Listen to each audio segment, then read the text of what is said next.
আসসালামু আলাইকুম ওয়া রাহমাতুল্লাহি ওয়া বারাকাতু। আল্লাহ সুবহানাহু ওয়া তাআলা মুসলমানদের রিজিকের মৌসুমের জন্য ৩টি দশক দান করেছেন। প্রথমটি হলো রমজানের শেষ দশক এবং দ্বিতীয়টা হলো জিলহজ মাসের প্রথম দশক এবং আরেকটি হলো মুহররম মাসের প্রথম দশক। এই ৩টা দশক হলো মুমিনদের জন্য সওয়াব কামানোর একটি মৌসুম। তো আমরা রমজানের শেষ দশককে মোটামুটি ইবাদতের জন্য কাজে লাগালেও পরের ২টা দশকের ব্যাপারে একেবারেই গাফেল। অথচ জিলহজ মাসের এই ১০ দিনের ব্যাপারে হাদিসে কোরআনে অসংখ্য জায়গায় এর ফজিলত এসেছে। হাদিসের ভাষায় এই ১০ দিনের প্রচণ্ড এবং প্রবলভাবে আমাদের কদর করা উচিত। এবং এই ১০ দিনে আমরা যে আমলগুলো করব, নাম্বার ১, এই ১০ দিনে বেশি থেকে বেশি পরিমাণ আল্লাহ সুবহানাহু ওয়া তাআলা জিকির করা।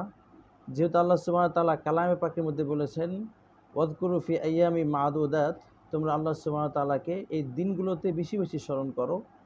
এবং পাশাপাশি মুসনাদে আহমদের এক হাদিসের মধ্যে আল্লাহ রাসূল সাল্লাল্লাহু আলাইহি ওয়াসাল্লাম বলেন, ফাআকসিরু ফিহিন্না মিনাত তাহলিল ওয়াত তাকবীর ওয়াত তাহমিদ, এই ১০ দিনে তোমরা বেশি থেকে বেশি পরিমাণ কালেমা পড়ো এবং তাকবীর দাও এবং আল্লাহ সুবহানাহু ওয়া তাআলার প্রশংসা জ্ঞাপন করো।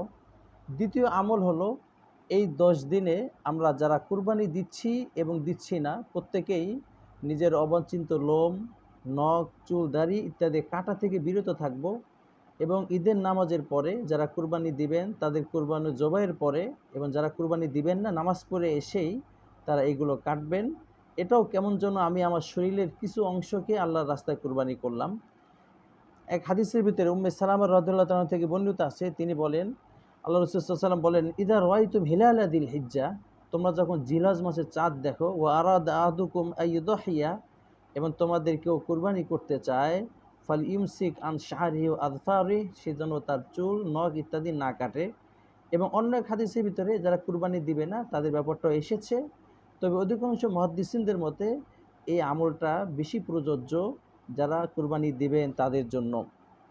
অনুরূপভাবে তৃতীয়টা আমল হলো জিলহজ মাসের প্রথম ৯ দিনই রোজা রাখা।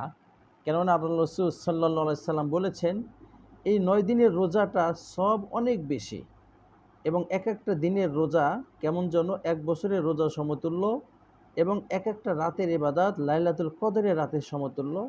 জামে তিরমিজি শরীফে একটা হাদিসের মধ্যে আল্লাহ রাসূল সাল্লাল্লাহু আলাইহি সাল্লাম বলেন, ইয়াদিলু সিয়ামা কুল্লি ইয়াউমিন মিনহা বিসিয়ামি সানাতিন, একটি এক একটা দিনের রোজাটা একটি এক বছরের রোজা সমতুল্য হবে। ওয়া কিয়ামু কুল্লি লাইলাতিন মিনহা বিকিয়ামিল কদরি, এবং এক একটা রাত জেগে ইবাদত বন্দেগী করা, এটা আপনার লাইলাতুল কদরের রাত জেগে ইবাদত বন্দেগী করার মতন হবে। বিশেষ করে ৯ জিলহজের রাত, যেটাকে আমরা চাঁদ রাত বলে থাকি, ওই দিনের ইবাদতটা অনেক গুরুত্বপূর্ণ এবং এই ইবাদতগুলোকে আমাদের খুব বেশি করা চাই। এবং পাশাপাশি আরাফার দিনের রোজা, যেটা নাকি ৯ জিলহজে রাখতে হয়, ওই দিনের রোজাটা আমাদের একান্তভাবেই রাখা উচিত। কেননা আল্লাহ রাসূল সাল্লাল্লাহু আলাইহি ওয়াসাল্লাম বলেছেন, সিয়ামু ইয়াউমি আরাফা আহতাসিবু আলাল্লাহ আইয়ুকাফিরা সানাতাল্লাতি ক্বাবলা ওয়া সানাতাল্লাতি বাদা, কোনো ব্যক্তি যদি আরাফার দিনে রোজা রাখে তাহলে সামনের এক বছর পিছনের এক বছরের গুনাহ আল্লাহ সুবহানাহু ওয়া তাআলা তাকে মাফ করে দিবেন।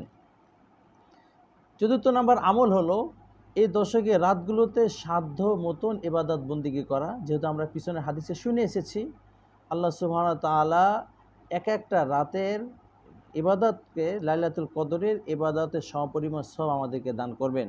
৫ নাম্বার তাকবীরে তাশরিকের আমল করা। তাকবীরে তাশরিক শুরু হয় জিলহজ মাসের ৯ তারিখের ফজর থেকে নিয়ে লাগাতার ৫ দিন, তথা ৯, ১০, ১১, ১২, ১৩, এই ১৩ তারিখের আসর পর্যন্ত প্রত্যেক নামাজের পরে, ফরজ নামাজের পরে পুরুষরা একবার উচ্চ আওয়াজে এবং মহিলারা একবার নিম্ন আওয়াজে তাকবীরে তাশরিক দিতে হয়, যেটা ওয়াজিব। মোট ২৩ ওয়াক্ত হয়ে থাকে, তথা জিলহজ মাসে ৯ তারিখের ফজর থেকে নিয়ে এবং ১৩ তারিখের আসর পর্যন্ত প্রত্যেক ফরজ নামাজের পরে, চাই সে একা পড়ুক বা জামাতের সাথে পড়ুক, আল্লাহু আকবার, লা ইলাহা ইল্লাল্লাহু আল্লাহু আকবার ওয়ালিল্লাহিল হামদ, এটা পড়া। এবং তাকবীরে তাশরিকের ব্যাপারে আমাদের ৩টা মাসলা জেনে রাখা উচিত। সেটা হলো, তাকবীরে তাশরিক একবার পড়া ওয়াজিব, ৩ বার নয়। দ্বিতীয় যে মাসলাটা জানা ওয়াজিব সেটা হলো তাকবীরে তাশরিক পুরুষদের জন্য জোরে এবং মহিলাদের জন্য আস্তে পড়ার কথা আছে, মহিলাদেরকে উচ্চ আওয়াজে পড়ার কথা নেই। তৃতীয়ত, ইমাম সাহেব যদি ভুলে তাকবীরে তাশরিক না পড়েন তাহলে যারা পিছনে মুক্তাদি আছেন তারা এটাকে শুরু করবেন। চতুর্থত, যদি কোনো ব্যক্তি এই সময় এই 5 দিনে কোনো নামাজ কাজা করে এবং এই কাজাটা যদি এই 5 দিনের ভিতরে আদায় করে তখন এই কাজা নামাজের পরেও তাকবীরে তাশরিক তার পড়া চাই। আমাদের 6 নম্বর আমল যা এই 10 দিনে করা চাই সেটা হলো ঈদের রাত্র জাগরণ করে ইবাদত বন্দিগি করা। কারণ হাদিসের মধ্যে আল্লাহ রাসূল সাল্লাল্লাহু আলাইহি ওয়াসাল্লাম বলেন, কোনো ব্যক্তি যদি 2 ঈদের রাতে জেগে ইবাদত বন্দিগি করে তাহলে ওই দিন তার হৃদয় মারা যাবে না, যেদিন সমস্ত হৃদয়গুলো মারা যাবে। স্বাভাবিকভাবে আমরা দেখতে পাই ওই রাত আমাদের আনন্দের রাত হওয়ার কারণে আমরা আল্লাহকে ভুলে থাকি না। আমাদের উচিত প্রত্যেক আনন্দের মুহূর্তেও আল্লাহ সুবহানাহু ওয়া তাআলাকে একান্তভাবে স্মরণ করা। 7 নম্বর আমল হলো যাদের উপরে কোরবানি আবশ্যক তারা যেন কোরবানি দেয়। 10 তারিখে আল্লাহ সুবহানাহু ওয়া তাআলার কাছে অন্যতম এবং সবথেকে গ্রহণযোগ্য একটা ইবাদত হলো কোরবানি দেওয়া।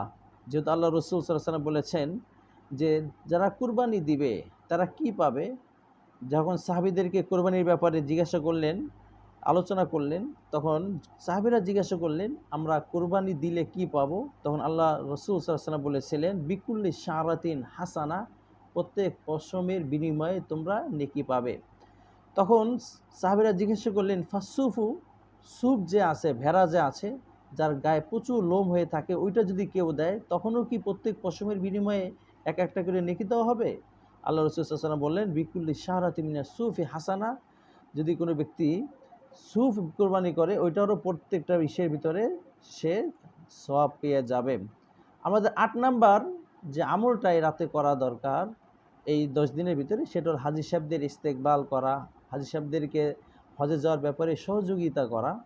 অর্থাৎ তারা যখন যেতে চায় তাদের যদি কোনো সমস্যা থাকে একটু সাহায্য করা, তাদেরকে আগে দিয়ে আসা এবং তাদের কাছে দোয়া চাওয়া। কেননা আপনি যদি কাউকে ভালোবাসেন এবং কারো কোনো ইবাদতের কারণে তাকে সাহায্য করেন, আল্লাহ সুবহানাহু ওয়া তাআলা আপনাকেও এমন ইবাদত করার তৌফিক দান করবেন। এবং এই 10 দিনের 9 নাম্বার যে ইবাদতটা আমাদের করা চাই সেটা হলো সাধ্যের ভিতরে বেশি পরিমাণ দান সদকা করা। যেহেতু এই 10টা দিন আমাদের ইবাদতের মৌসুম, তো দান সদকা এটা আল্লাহ সুবহানাহু ওয়া তাআলার কাছে অন্যতম একটা ইবাদতের বিষয়, তো এটা আমাদের করা উচিত। আল্লাহ সুবহানাহু ওয়া তাআলা আমাদেরকে এই 10 দিনের কদর করা তৌফিক দান করেন। ওয়া আখিরু দাওয়ানা আনিল হামদুলিল্লাহি রাব্বিল আলামিন।